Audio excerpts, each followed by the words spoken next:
ಶ್ವಾಸಕೋಶದಲ್ಲಿ ಸಂಗ್ರಹವಾದ ಕಫ ಕರಗಿಸಲು ಮತ್ತು ಗಂಟಲು ನೋವಿಗೆ ಇಲ್ಲಿದೆ ಮನೆಮದ್ದು. ಹೆಚ್ಚುತ್ತಿರುವ ಮಾಲಿನ್ಯ, ಅನೈರ್ಮಲ್ಯ ಪರಿಸರ, ಧೂಮ್ರಪಾನ, ವಿವಿಧ ರೀತಿಯ ವೈರಸ್ಗಳು ಶ್ವಾಸಕೋಶವನ್ನು ನಾಶಪಡಿಸುತ್ತಿವೆ. ಈ ಕಾರಣದಿಂದಾಗಿ ಅಸ್ತಮಾ, ಶ್ವಾಸಕೋಶದ ಸೋಂಕುಗಳು ಹೆಚ್ಚುತ್ತಿವೆ. ವಿಶೇಷವಾಗಿ ಮಳೆಗಾಲದಲ್ಲಿ ಶ್ವಾಸಕೋಶದ ಸೋಂಕಿನ ಸಮಸ್ಯೆ ಹೆಚ್ಚಾಗಿ ಕಾಡುತ್ತವೆ. ಶ್ವಾಸಕೋಶಗಳನ್ನು ಆರೋಗ್ಯಕರವಾಗಿಡುವುದು ಮತ್ತು ಅವುಗಳ ಸಾಮರ್ಥ್ಯವನ್ನು ಹೆಚ್ಚಿಸುವುದು ಮುಖ್ಯ. ಶ್ವಾಸಕೋಶವನ್ನು ಬಲಪಡಿಸಲು ಆಯುರ್ವೇದದಲ್ಲಿ ಅನೇಕ ಔಷಧಿಗಳಿವೆ. ಇವು ಶ್ವಾಸಕೋಶದ ಆರೋಗ್ಯವನ್ನು ಸುಧಾರಿಸಬಹುದು ಎಂದು ತಜ್ಞರು ಹೇಳುತ್ತಾರೆ. ಈಗ ಚಳಿಗಾಲ ಬಂದಿದೆ. ಈ ಸಮಯದಲ್ಲಿ ಕೆಮ್ಮು, ಶೀತ, ಗಂಟಲು ಸೋಂಕು ಉಂಟಾಗುತ್ತದೆ ಮತ್ತು ಇದು ಶ್ವಾಸಕೋಶದಲ್ಲಿ ಕಫ ಬೆಳೆಯಲು ಕಾರಣವಾಗುತ್ತದೆ. ಇಂತಹ ಸಮಯದಲ್ಲಿ ಉಸಿರಾಟದ ತೊಂದರೆಗಳ ಸಾಧ್ಯತೆಯೂ ಇದೆ. ಆದ್ದರಿಂದ ಪ್ರಸ್ತುತ ಪರಿಸ್ಥಿತಿಯಲ್ಲಿ ಈ ಸಮಸ್ಯೆಗಳನ್ನು ನಿರ್ಲಕ್ಷಿಸಬಾರದು. ಈ ಮನೆಮದ್ದುಗಳನ್ನು ಬಳಸಿ. ಒಂದು ಪಾತ್ರೆಯಲ್ಲಿ 10 ಮೆಣಸು, 1 ಚಮಚ ಓಂ ಅಥವಾ ಅಜುವೈನ್, 10 ಲವಂಗ, 1 ಇಂಚು ಶುಂಠಿ ಹಾಕಿ ಚೆನ್ನಾಗಿ ಮಿಕ್ಸ್ ಮಾಡಿ ಪುಡಿ ಮಾಡಿಕೊಳ್ಳಿ. ಪಾತ್ರೆಯನ್ನು ಒಲೆಯ ಮೇಲೆ ಇರಿಸಿ 2 ಲೋಟ ನೀರನ್ನು ಸುರಿಯಿರಿ ಮತ್ತು ಪುಡಿ ಮಾಡಿದ ಮಿಶ್ರಣವನ್ನು ಸೇರಿಸಿ ಇದರಿಂದ 7 ನಿಮಿಷಗಳ ಕಾಲ ಕುದಿಸಿ.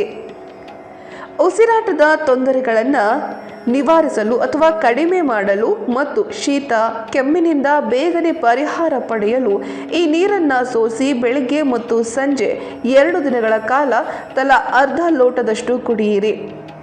ಈ ಪಾನೀಯವನ್ನು ಕುಡಿಯೋದ್ರಿಂದ ದೇಹದಲ್ಲಿ ರೋಗ ನಿರೋಧಕ ಶಕ್ತಿಯನ್ನು ಬಲಪಡಿಸುತ್ತದೆ.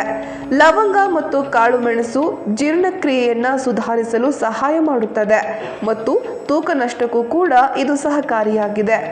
ಈ ಪಾನೀಯವು ಅಸ್ತಮಾ ರೋಗಿಗಳಿಗೂ ಕೂಡ ಉತ್ತಮವಾಗಿ ಕಾರ್ಯನಿರ್ವಹಿಸುತ್ತದೆ. ಬ್ಯಾಕ್ಟೀರಿಯಾ ವಿರೋಧಿ ಗುಣಲಕ್ಷಣಗಳು, ಶೀತ ಮತ್ತು ವೈರಸ್ಗಳಿಂದ ರಕ್ಷಿಸಲು ಸಹಾಯ ಮಾಡುತ್ತದೆ. ಸಮಸ್ಯೆ ಚಿಕ್ಕದಾಗಿದ್ದರೆ ಈ ಪಾನೀಯಗಳನ್ನು ಕುಡಿಯಿರಿ ಸಾಕು. ಅದೇ ಸಮಸ್ಯೆ ತೀವ್ರವಾಗಿದ್ದರೆ ವೈದ್ಯರ ಸಲಹೆಯನ್ನು ಅನುಸರಿಸಬೇಕು.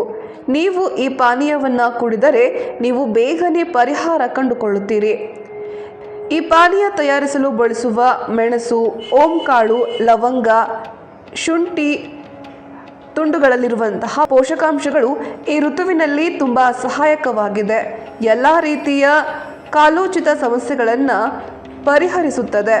ಇದರಲ್ಲಿ ಪ್ರತಿರಕ್ಷಣಾ ವ್ಯವಸ್ಥೆಯನ್ನು ಬಲಪಡಿಸುತ್ತದೆ ಮತ್ತು ಯಾವುದೇ ಸೋಂಕುಗಳಿಂದ ರಕ್ಷಿಸುತ್ತದೆ. ಮಳೆಗಾಲದಲ್ಲಿ ಶ್ವಾಸಕೋಶದ ಸೋಂಕಿನ ಸಮಸ್ಯೆ ಹೆಚ್ಚು. ಉಸಿರಾಟದ ಸಮಸ್ಯೆಯಿಂದ ಬಳಲುತ್ತಿರುವ ಜನರು ಶ್ವಾಸಕೋಶದಲ್ಲಿ ಕಫ ಸಂಗ್ರಹವಾಗುವುದರಿಂದ ಅನೇಕ ತೊಂದರೆ ಬರಬಹುದು. ಶ್ವಾಸಕೋಶಗಳನ್ನು ಆರೋಗ್ಯವಾಗಿರಿಸುವುದು ಮತ್ತು ಅವುಗಳ ಸಾಮರ್ಥ್ಯವನ್ನು ಹೆಚ್ಚಿಸುವುದು ಅಗತ್ಯವಾಗಿದೆ. ಈ ವಿಡಿಯೋದಲ್ಲಿ ಉಲ್ಲೇಖಿಸಲಾದ ಅಂಶಗಳು ಮತ್ತು ಸಲಹೆಗಳು ನಿಮಗೆ ಶಿಕ್ಷಣ ನೀಡುವ ಉದ್ದೇಶಕ್ಕಾಗಿ ಮಾತ್ರ ಎಂಬುದನ್ನು ಗಮನಿಸಬಹುದು. ಇವುಗಳನ್ನು ವೈದ್ಯಕೀಯ ಸಲಹೆ ಎಂದು ಪರಿಗಣಿಸಬಾರದು. ಇದೇ ರೀತಿಯ ಉಪಯುಕ್ತ ಮಾಹಿತಿಗಳಿಗಾಗಿ ವಿವೇಕ ವಾರ್ತೆ ಚಾನಲನ್ನು ಸಬ್ಸ್ಕ್ರೈಬ್ ಮಾಡಿ.